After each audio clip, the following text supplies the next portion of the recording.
이제 말씀을 전하도록 하겠습니다. 네, 우리는 드레스 코드라는 말을 자주 사용합니다. 드레스 코드란 어떤 말인가요? 어떤 행사나 장소, 분위기에 복장을 맞추는 거죠. 그때 쓰이는 용어입니다. 우리말로는 복장 규정, 복식 예절인데요. 나라마다, 사회마다, 문화마다 자연스럽게 뿌리 내린 옷 입는 예의 범절이 바로 드레스 코드인 것입니다. 드레스 코드를 말할 때 우리는 TPO를 고려하는 것 같아요. 먼저는 T, 타임, 시간이고요. 그리고 P, place, 장소. O, occasion, 상황, 시간, 장소, 상황. 을 고려해서 드레스 코드를 적용하는데 반드시 드레스 코드가 적용되는 그런 곳을 예를 들면 학교와 군대인 것 같아요. 학교와 군대. 요즘은 생활복을 입는 학교가 많죠. 생활복도 드레스 코드고요. 제가 학창 시절에는 교복을 입지 않고 또 복장이 불량하면 벌점을 받거나 얼차를 받기도 했었습니다. 군대에서 군복을 입지 않는 것은 상상조차 할 수 없죠. 드레스 코드가 그러하기 때문이에요.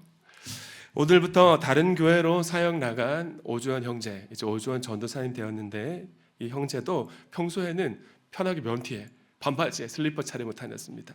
근데 면접 보러 갈 때만큼은 말쑥하게 수트를 입고 간 것 같아요. 왜 그렇습니까? 면접의 드레스 코드가 단정한 옷차림이기 때문에 그렇습니다. 이처럼 옷은 이 드레스 코드란 옷이란 그 사람의 정체성을 알리는 사인 역할을 하기도 하고 그 사람이 누구인지를 우리에게 알려주는데요. 그 사람의 신분, 주기를 드러내기도 합니다. 고대 사회가 그래요. 고대 사회에서 황제나 왕도 드레스 코드가 있었습니다. 우리가 왕 그러면 어떤 드레스 코드를 떠올리나요? 왕관 쓰고 화려한 옷을 입고 예수님 당시 우리나라는 백제라는 나라가 건국되어 있는 시기였습니다. 백제 왕은 머리에 저런 왕冠을 썼었고요. 옷은 저렇게 위험 있는 빨간색 옷, 골룡포를 입었습니다. 그리고 왕은 전쟁이나 사냥에 나갈 때 또 국가의 중요한 의례나 행사가 있을 때는 말을 탔어요. 저렇게 멋진 백마나 화려한 흑마를 탔을 것 같은데 왕은 드레스 코드부터 위험이 넘쳐야 했기 때문에 그렇습니다. 그런데 오늘 우리가 읽은 말씀에 등장하는 왕이 한 분 계세요. 이분의 드레스 코드는 우리가 흔히 왕 그럴 때 생각하는 떠올리는 드레스 코드와 사뭇 다른 옷을 그리고 복장을 하셨습니다. 화려한 백마나 멋진 흑마를 타지 않으셨고요. 초라한 낙을 타셨습니다. 다음 넘기시고 이제 며칠 후면 이 왕은 머리에는요 화려한 왕관 대신 가시 면류관을 쓰실 것이고요. 화려한 골룡포 대신에 낡고 초라한 붉은 옷을 입으실 것입니다. 여러분 이분이 누군 것 같으세요? 오, 맞아요. 예수님이십니다. 저와 여러분을 구원하시려고 평화의 왕으로 이 땅에 오신 예수님이신 줄 믿습니다. 그런 예수님을 우리는 겸손한 왕 또는 겸손의 왕이라고 부르죠. 오늘은 종료주일입니다. 여러분 종료주일이 어떤 날인지 아세요? 어떤 날이에요? 몰라요. 예수님이 십자가에 달려 죽으시려고 예루살렘 성 안으로 들어가신 날을 기념하는 주일입니다. 저와 여러분을 지옥의 고통으로부터 구원하시려고 예수님은 기꺼이 자기가 죽을 장소를 향해 당당하게 들어가셨던 겁니다. 그래서 종료주일은 고난주간의 시작을 알리는 알림 역할을 하고요. 종료주일인 오늘부터 예수님이 부활하시기 전날인 토요일까지가 고난주간인 것입니다. 해마다 고난주간이 되면 교회들은 특별 새벽 기도회나 저녁 기도회를 합니다. 요즘은 새벽 예배와 저녁 예배를 통합해서 새벽에 잘 못 나오시니까 저녁 예배로 드리기도 하는데요. 새벽 예배로 드리는 교회들이 많기 때문에 목사님들이 우스갯소리로 이 고난주간이 되면 하는 이야기가 있어요. 이 고난주간이 되면 해마다 한국교회 전체가 피곤하다. 새벽에 나와서 기도하니까. 우리 교회도 내일부터 특별 새벽 기도회를 고난주간 분위기에 맞게 소박하게 진행하려고 해요. 고난주간이니까 직장에 출근하시는 성도님들도 하루 이상은 현장 예배로 나오실 수 있기를 부탁드립니다. 그렇게 예수님의 십자가와 고난 그 사랑을 깊이 묵상하고 회개와 자기 성찰의 시간을 가지시길 부탁드립니다. 아멘이시죠? 자, 그럼 왜 종려주일이라는 이름을 붙였을까? 12절 말씀 함께 읽습니다. 시작.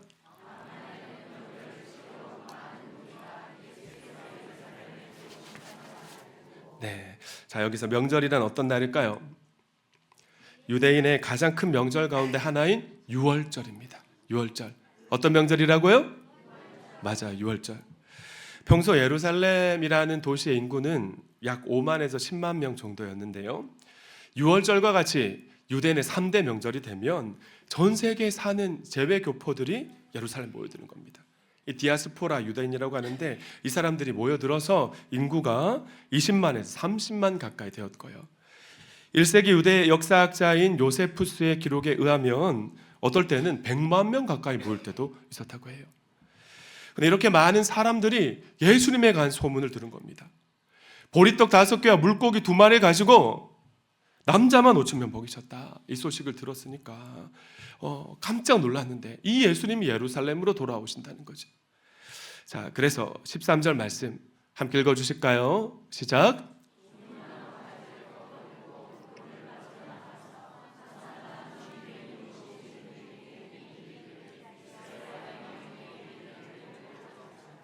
아멘. 예수님께서 예루살렘에 입성하실 때 수많은 사람들이 종려나무 가지 흔들었습니다. 그리고 입술로는 호산나 이스라엘 왕에게 복이 있기를 그렇게 외친 것에서 종려주일이 비롯된 것입니다. 아마도 화면으로 보시는 광경이 펼쳐졌을 것 같아요. 여러분이 예수님이라고 생각하면 나귀를 타고 들어가시는데 사람들이 끊임없이 계속 자신을 향해 종려나무 가지를 들고 호산나 호산나 외쳤을 것입니다. 오늘 본문과 평행 본문인 마태복음과 마가복음을 보시면요, 기쁨에 겨운 수많은 사람이 소중한 겉옷을 벗었대요. 그리고 예수님이 걸어오시는 그 길에 자기 겉옷을 벗어 깔은 겁니다. 예수님 당시 유대인에게 겉옷이란 한 사람이 가지고 있는 옷들 중에서 가장 소중한 비싼 옷이었어요. 그런 겉옷을 벗어서 바닥에 깔아줍니다. 그것은 그 사람을 가장 소중하게 여기고 칭송한다는 의미였고요. 아마도 겉옷이 하나뿐인 가난한 사람들도 많았을 것 같아요. 또 어떤 사람은 나뭇가지를 베어서 길에 펼쳤는데 마치 전장에서 승리하고 돌아오는 왕이나 장군을 맞이하듯이 예수님을 맞이한 것입니다. 그럼 왜 사람들이 종려나무 가지를 흔들었을까? 이스라엘 민족에게 종려나무가 민족의 독립을 상징하는 상징물이었기 때문에 그래요. 우리나라로 말하면 이 종려나무가 뭐가 같을까요? 독립을 상징하는. 이렇게 바꿀 수 있을 것 같아요. 일제의 강점기에 독립운동가 한 사람이 사대문 안에 들어오는데 서울에 사람들이 나와서 태극기를 흔들고 맞이한 겁니다. 그리고 사람들이 호산나라고 외쳤어요. 호산나, 호산나, 호산나. 호산나는 한 단어가 아니고 합성어인데요. 호시안나, 호시안나. 한번 따라해 봅시다. 호시안나, 호시안나. 호세아에서 파생된 호시안이란 단어, 구원하소서라는 뜻일 거예요. 나는 감탄사입니다. 지금 제발 이 두 단어가 합쳐져서 호시안나가 된 거예요. 지금 구원해 주소서, 제발 구원하소서, 구원해 주소서. 호시안나가 그런 뜻이 있는 것입니다. 우리나라로 또 한번 바꿔 말하면 1919년 3월 1일 날 모든 사람이 나왔어요. 독립운동가가 있었다고 생각을 하면 그 사람을 향해 대한독립 만세 태극기를 든 그 모습이 바로 종려주일이었던 것입니다. 그런데 이렇듯 예수님을 향해 지금 구원해 주십시오, 제발 구원해 주십시오라고 외쳤던 사람들이 태도가 바뀌어요. 5일 후면 빌라도 법정 앞에 예수님이 서 있는데 바라바 예수는 풀어주고 나사렛 예수를 십자가에 못 박으라고 외치게 될 것입니다. 며칠 동안 가만히 지켜봤더니 내가 기대하는 메시아가 아니었던 것이에요. 그래서 불과 5일 만에 호시안나, 우리를 구원하소서라는 외침이 저자를 십자가에 못 박으라는 그런 외침으로 바뀌고 만 것입니다. 사랑하는 도안가족 여러분, 예수님을 향한 우리의 외침이 이와 같지 않을 수 있기를 소망합니다. 우리가 이렇게 기도하고 외치잖아요. 우리 아들, 우리 딸 좋은 대학 가게 해주세요. 이번 연말에 우리 남편, 내가 승진하게 해주십시오. 하나님, 이번에 성적이 몇 점만 오르게 해주십시오. 제가 이 대학에 들어가게 해주십시오. 제 아내, 제 남편, 제 자식 병을 고쳐 주십시오. 우리가 그렇게 예수님께 외치잖아요. 다행히 하나님이 응답해 주시면 얼마나 감사합니까? 그러나 하나님이 응답을 해 주셔도 물론 더 큰 감사를 드리시는 분들이 계시지만 이런 분들도 계세요. 잠깐 하나님 감사합니다 막 환호하고 감사함을 드리고 얼마 못 가서 다시 과거의 모습으로 돌아가시는 분들이 참 많은 것 같아요. 또 하나님이 기도응답을 안 해주시면 더 큰일입니다. 하나님 원망하거나 하나님께 삐쳐가지고 하나님 떠나시는 분들도 있더란 말이죠. 그러나 로마서 8장 32절은 이렇게 말씀하고 있습니다. 함께 읽습니다. 시작.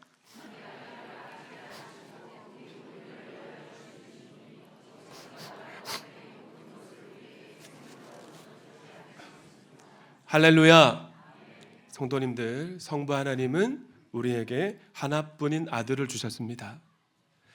성자 예수님은 저와 여러분에게 자신을 선물로 주신 줄 믿습니다. 아멘.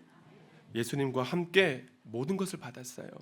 죄사함, 의롭다 하심, 성령님의 내주, 그리고 우리가 하나님께 기도할 수 있는 특권, 그분과의 동행, 우리 삶에 필요한 모든 것까지 성부 하나님으로부터 예수님과 함께 선물 받은 사람이 저와 여러분인 줄 믿습니다.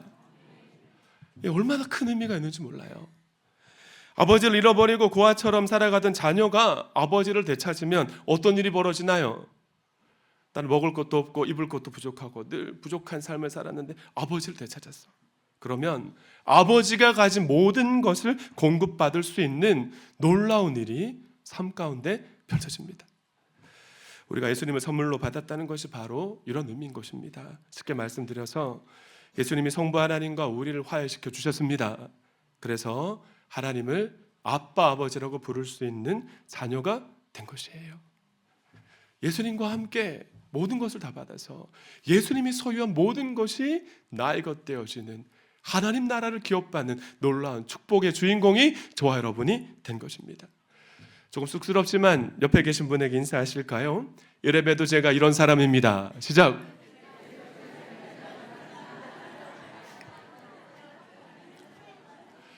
저는 오늘 이부 연합 예배에 참석한 모든 분이 예수님 당시 사람들처럼 눈앞에 있는 것 구하다가 예수님 잃어버리는 소탐 대실하지 않을 수 있기를 축원합니다.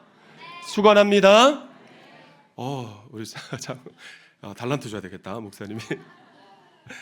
자, 그럼 왜 예수님은 화려한 백마나 멋진 흑마를 타지 않으시고 초라한 나귀를 타는 이 우스꽝스러운 드레스 코드를 연출하셨을까요? 저를 따라합시다. 예언의 말씀을 이루시려고. 예언의 말씀을 이루시려고. 14절 말씀 보실까요? 예수께서 어린 나귀를 보시고 그 위에 올라타셨다. 그것은 이렇게 기록한 성경 말씀과 같았다. 시온에 따라 두려워하지 말아라. 보아라, 내 임금이 어린 나귀를 타고 오신다. 14절에 기록한 성경 말씀이란 스가랴 9장 9절 말씀입니다. 그런데 나귀 이야기하고 있죠. 나귀는 평화와 겸손과 섬김의 상징이었습니다. 근데 고대 사회의 왕들은 말을 탔다 그랬잖아요. 말은 전쟁과 힘과 정복을 상징했는데 우리 예수님은 평화와 겸손과 섬김의 상징인 나귀를 타셨습니다. 그래서 스가랴라는 예언자가 이렇게 예언한 것인데요. 스가랴 9장 9절 말씀 함께 읽습니다. 시작.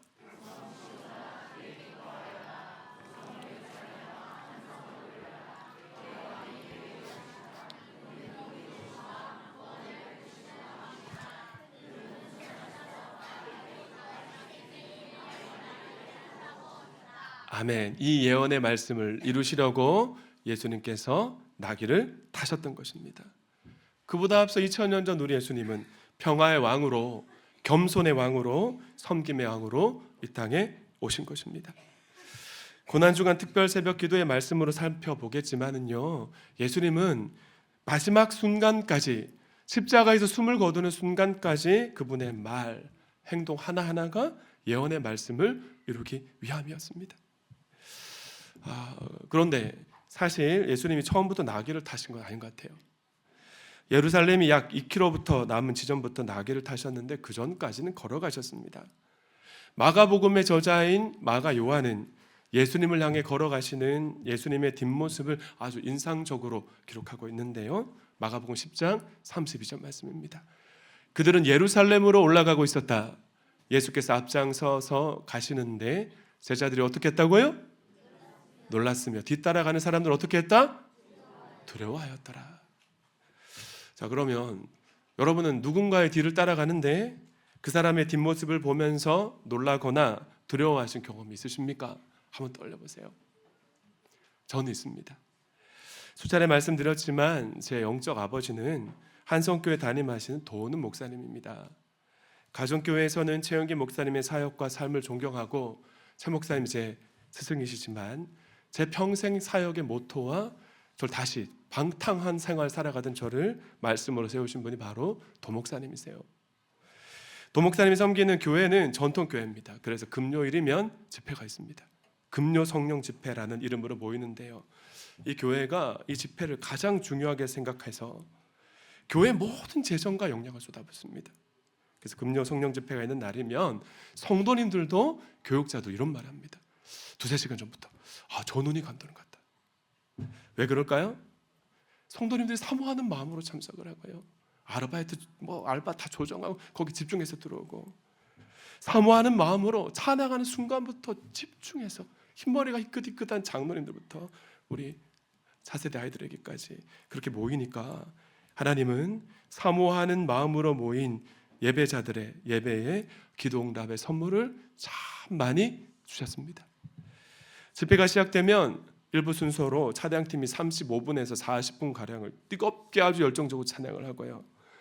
마지막 찬양이 마칠 무렵에는 우리 김정훈 집사님이 수요 성령 집회 시간에 찬양 마실 때 통성으로 주야 하는 것처럼 기도 제목을 던집니다. 그리고 본인 내려가요. 그 성도님들이 어떻게 할까요? 그냥 본당이 막 들썩들썩할 정도로 막 뜨겁게 기도하는 거예요. 주님 은혜를 달라고. 그때 성도님들이 뜨겁게 기도할 때 바통 터치하듯이 목사님이 강단 앞으로 설교와 기도를 인도하기 위해서 앞으로 걸어 나오십니다. 저 눈이 감돈다는 그 집회 인도자로 강단에 오르시니까 그 마음이 어떠하실까요? 목회를 30년 하셨는데도 그 부담감이 이루 말할 수 없다는 말씀을 자주 하셨던 것 같아요. 목사님이 예배당 뒷자리에서 강대상 앞으로 걸어갈 때 예배부 목사가 뒤를 따라갑니다. 저도 예배부 목사를 섬겼는데 강대상 오른편 앞쪽 메인 반주자 앞자리까지 따라가서 저 자리쯤에 앉아가지고 세션팀과 방송팀을 지휘하는 거죠. 그런데 목사님 뒤를 따라갈 때 목사님의 뒷모습에서 비장한 마음이 느껴졌습니다. 집회가 마친 후에 너무 은혜가 되고 감동이 되어서 제가 페이스북에 적은 글을 제가 읽어드릴게요. 금요성령 집회 일부 경배와 찬양이 마치고 통성기도가 시작되면 저는 담임 목사님의 뒤를 따라 앞으로 나아갑니다. 제 뒤에는 FD 전도사님이 또 뒤를 따르고 매주 이 시간이 저는 그렇게 두렵고 감격으로 새롭습니다.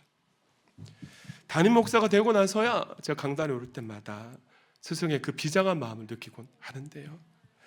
하물며 죄로 죽었던 인류를 구원하시려고 십자가를 지시기 위해 예루살렘을 향해 묵묵히 걸어가셨던 우리 예수님의 뒷모습은 얼마나 비장하고 엄숙하셨을까요? 제자들이 뒤따라가면서 그게 느껴졌던 거예요. 지난 주간에도 사명을 묵묵하게 감당하셨던 성도님들이 계셨고 성도님들의 뒷모습이 저는 그렇게 아름다웠습니다.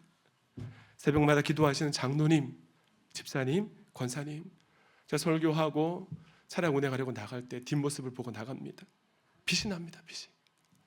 그리고 설교하려고 올라올 때 어둠 속에서 군데군데 앉아있는 성도들의 모습도, 그리고 교육 목자들의 섬김 등.